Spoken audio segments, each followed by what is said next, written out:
সকাল থেকে টাটাই বাবুর গোসা ভীষণ আজ। মা বলেছেন, ছাত্র তুমি, লেখাপড়ায় কাজ। টাটাই বাবুর মনটা তখন ভীষণ উড়ু উড়ু। পাশের পাড়ায় আজকে থেকে কুস্তি খেলা শুরু। মার জোরে তাই নানান মানুষ আজ করেছে ভিড়। রামবিলাসও আসবে, সে এক মস্ত ব্যায়ামবীর। ইয়া বড় গোপ নাকি তার চেয়ে বড় ভুড়ি। জল খাবারে খায় শুধু সে কিলো 5 মুড়ি। দুপুর হলেই লিট্টি চোখা, গোটা 30 রুটি, সঙ্গে থাকে 5 কেজি দুধ, জল ভরা 3 ঘটি।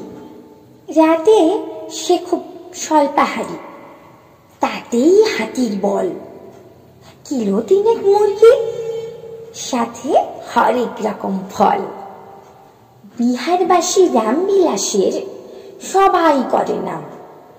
টাটাই বাবু দেখতে চায় সে কেমন পালোয়ান। না যদি পায় অনুমতি, উপায় তো আর নাই। লেখাপড়ায় আজকে মাকে দুষ্ট করাই চাই। অঙ্কটাও যে মিলছে না আজ, ভাবছে অগত্যাই এখনো বাকি বাংলা ভূগোল। ধর চাই